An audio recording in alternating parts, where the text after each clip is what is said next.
Jake and I were the envy of everyone. 2 years of absolute, quiet bliss. He was the man who anticipated my morning coffee, the one who held my hand through every sudden storm. We had a June wedding date set, a ring on my finger, and a future that felt as solid as the floor beneath our feet. He was perfect. Until the morning I reached behind his shaving kit for a spare razor and my fingers brushed against cold, jagged metal. It was a brass key, heavy and tarnished, tucked deep in the shadows of the cabinet. When I held it out, the air in the bathroom seemed to thin. Jake looked at the key, then at me. His expression did not shift, but his eyes went flat, like water turning to ice. He took the key from my palm, his touch lingering just a second too long. He told me the basement was a health hazard, filled with black mold and rotting wood. He forbade me from entering, his voice dropping to a low, steady hum. Then, he leaned in, kissed my forehead, and walked out of the room. One Tuesday, while he was working his late shift, the silence of the house became a physical weight.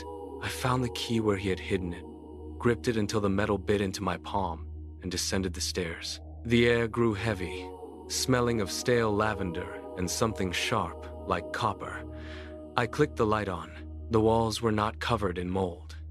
They were plastered with thousands of photos of me. Some were from our dates, but others were from years ago, taken at my old office, my gym, and my childhood home.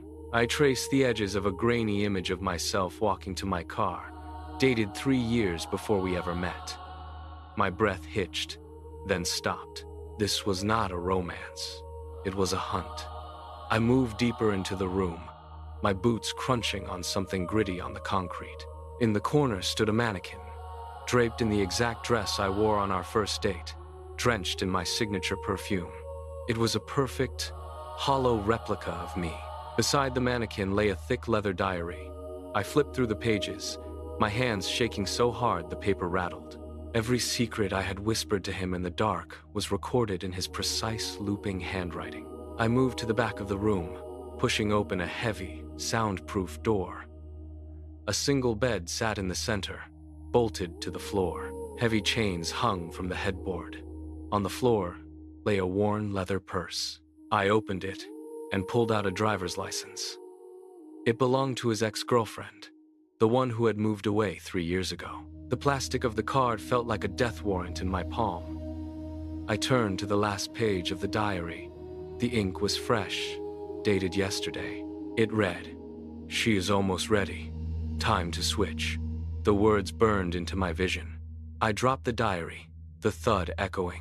Then, the silence of the house was shattered. The front door clicked open. He was home. I stood frozen. I scrambled to close the diary, but his footsteps were already thumping on the stairs.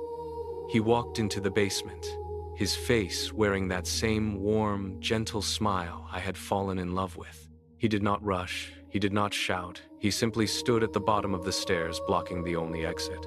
"You were always my favorite," he whispered, his voice smooth as silk. "The others fought it. You won't, will you?" I bolted past him, lunging for the stairs and slammed the bathroom door, locking it with a frantic click. I dialed 911, my breath coming in jagged, shallow gasps. The police arrived within minutes. I heard them talking to him in the hallway. He spoke with such calm, such authority, telling them I was suffering from a severe psychotic break. I screamed through the wood, but he was louder, steadier, more convincing. He laughed softly, a sound of patronizing concern that cut through my pleas. The officers did not search the basement. They did not check the chains or the photos. They listened to his smooth lies and nodded. The front door clicked shut. Silence returned to the house, heavier and more suffocating than before. They had left, leaving me trapped in this room, completely alone with him. I pressed my ear to the door, listening to the house settle. He was upstairs now, and the sound of a knife hitting a wooden cutting board echoed through the floorboards. He was setting the table for 2. The diary says I have 3 days left, but the rhythm of the house tells a different story. Below the floorboards, the knife strikes the wood in a steady, metronomic beat. Chop, chop, chop. It is the sound of a man preparing a meal, or, perhaps, preparing a display. I press my back against the bathroom wall, My breath held so tight my lungs ache. The floorboards in the hallway groan. The sound is deliberate, slow, and heavy. It stops right outside my door. A soft, rhythmic knock sounds against the wood. It is not the knock of a man in a hurry. It is the knock of an owner calling for his property. "Honey, dinner is ready." His voice is calm, devoid of malice, and terrifyingly patient. I stare at the door handle. The metal begins to rotate. I am no longer the woman he loved. I am merely the next piece in his display, and the glass case is finally closing. The inheritance was not what I expected. When my grandmother passed, there were no vaults of gold or deeds to land, just the dust of a lifetime packed into cardboard boxes. I sat on the floor of her attic, surrounded by the silence of forgotten things. My hands brushed against a small leather-bound diary tucked deep into a crate. It was a relic from the 1950s, its spine cracked and the leather worn smooth by decades of handling. I opened it, expecting to find recipes or mundane accounts of her youth. Instead, I found elegant, cursive script that felt like a quiet bridge to a woman I barely knew. I turned the pages, tracing the ink until the writing stopped abruptly. The final 10 pages were stark white, untouched by time or pen. I was about to close the book when a detail caught the light. In the top corner of the first blank sheet, my own full name was printed in sharp, dark ink. It was not my grandmother's handwriting. It was my own name, staring back at me from a book that had been sealed for years. I sat frozen, the attic air suddenly feeling thin and cold. I left the diary on the attic floor, but when I woke the next morning, it was resting on my nightstand. The leather felt unnaturally warm. I opened it, expecting to see the same blank pages, but fresh, wet ink shimmered on the paper. Day 1. You will spill coffee on your white shirt at 8:17 a.m. I checked my watch. It was 8:15. A cold prickle of sweat traced my spine. I walked into the kitchen, my movements stiff and calculated. I brewed the coffee, poured it into my favorite mug, and gripped the handle with both hands, knuckles white. I stood perfectly still, staring at the digital clock on the oven. 8:16. I was in control. I would simply stand here until the minute passed. 8:17. I held my breath, waiting for the disaster to strike. Then, my phone buzzed on the counter, a sharp, jarring vibration against the granite. I jumped. The jolt was enough. The mug tilted, and a dark, steaming stream of liquid soaked through the fabric of my shirt. I stared at the stain. The diary was not a prank. It was a countdown. I looked at the book and realized with a sickening jolt that I was no longer the one writing my own story. By the 4th day, the diary was no longer a curiosity. It was a parasite. It predicted the exact words my boss would use to reprimand me, and the precise moment a neighbor would knock on my door to complain about the noise. I was living in a script I had not written. I had to break the cycle. I grabbed the book, marched to the hearth, and held a lighter to the edge of the paper. I watched the flame reach for the parchment, but the fire simply curled away, as if repelled by an invisible force. The leather remained cold and untouched. Panic surged. I drove to the bridge, my knuckles white on the steering wheel, and hurled the diary into the dark, churning river below. I watched it sink, a small, black weight swallowed by the current.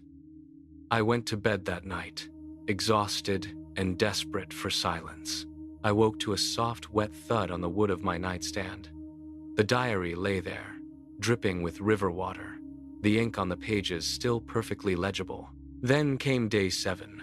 The ink looked fresher than before, almost wet.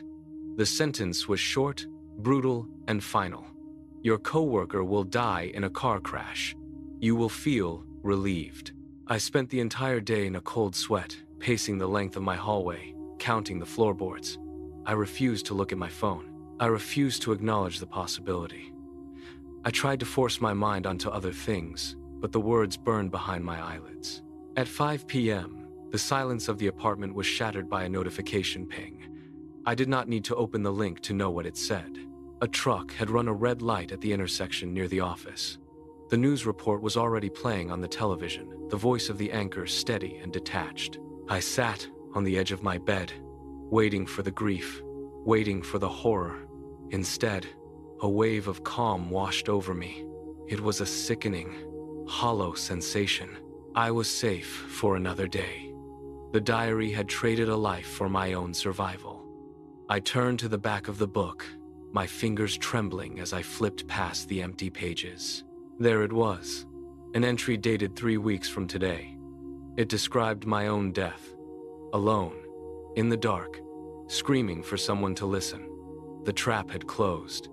I was next. I found the note tucked deep into the binding. My grandmother's handwriting was precise, cold, and final. To change the path, write the name of someone you love. The diary will take them instead. My pen is hovering over the paper now. My little sister is coming over tomorrow for her birthday. The diary feels warm beneath my palm, pulsing like a heartbeat, hungry for a name. I can hear the clock ticking in the hallway, counting down the seconds I have left to choose. The ink on the page is dark and thirsty. I look at the door, then back at the book. The house is silent, but the diary is alive, vibrating against my skin, demanding a sacrifice. I press the nib to the paper, and the room goes cold.